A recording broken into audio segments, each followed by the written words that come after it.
Chapter 24. Miss Saunders doesn't know what she did, pissing off Charlize and Juju. Now all Char does is talk about getting back at Miss Saunders. She ain't joking either. Last year when the gym teacher flunked her, Char ripped a hole in the top of her convertible. Hawk glued another teacher's grade book together when he told her her sister was missing too much class.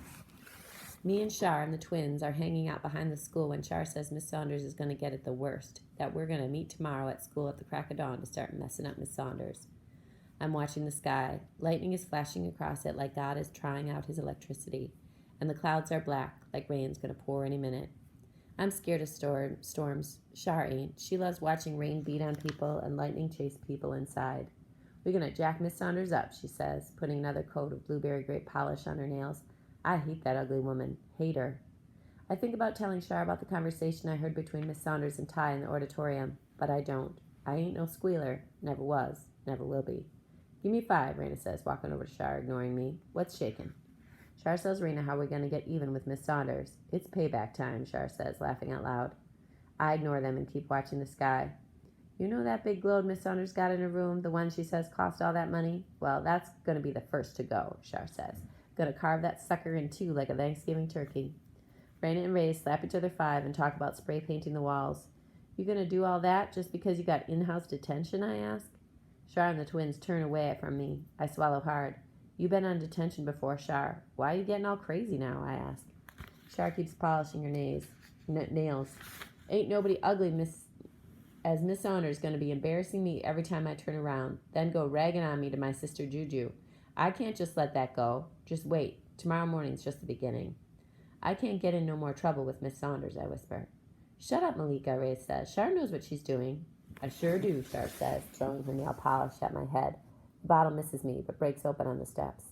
I can't get in no more trouble. That's all I know, I whisper. If things aren't bad enough already, here comes John McIntyre and his crew. The sky's going to be as black as you in a minute, Malika, he says, looking up at the clouds. His friend thinks he's funny. They laugh and give a few high fives. Then they start singing, Malika, Malika, we sure want to keep her. Shut up, Char says. John McIntyre, I will kick your butt, she says, going after John. Jack up, Char, one of his friends says. Who she thinks she coming at you that way? John don't say nothing. He just looks at Char with a stupid smirk on his face. See you later, Midnight, he says to me. I can feel myself getting mad, my fists balling up at my sides. Then I remember a poem about midnight that I seen in one of those poetry books at the library. The words of the poem come tumbling in my head, and I start to smile. Midnight. At midnight you have eyes to see, there's beauty and there's majesty. Sweet brown babies tucked in tight, shooting stars bursting through the night. Strong, sturdy trees reaching for the sky, dancing and swaying to the moon's lullaby. Quiet waters, silent nights, angels soaring toward the light. At midnight, if you have eyes to see, there's beauty and there's majesty. Char don't understand what's going on with me. She looks at me and calls me stupid the way I'm smiling to myself. Then she tells John to keep his big, stupid mouth. To shut his big, stupid mouth. He winks and keeps moving, but he's still looking back at me like he can't figure out what's got a hold of me. Char's saying something about how she's going to always look out for me, but I ain't listening again, really. I'm saying that poem over in my head again and again. Next thing I know, here comes Caleb. When Char sees him, she starts talking real proper, all up in his face, telling him how she likes his braids, asking the name of the cologne that he's wearing. Hey, Malika, he calls to me, ignoring Char. Caleb sure looks good, and he smells even better. He's got a lime green African dashiki with tiny golden swirls stitched on it. He and me are just standing there, smiling at each other. He's checking me out. Char pushes herself between us. You can thank me for how good Malika looks, she says, snuggling up to Caleb. I bought them clothes for her. Gotta keep my girl looking good, she says, licking her lips. Caleb tries to peel Char's fingers off his arms. It ain't easy. She's holding on tight. I've been thinking some more about what we talked about in detention, Caleb says to me, finally getting Char off him and moving close to where I am. I've been thinking about changing things around here, making things better, he says. What you mean, like scrubbing floors? I asked, wrinkling my nose.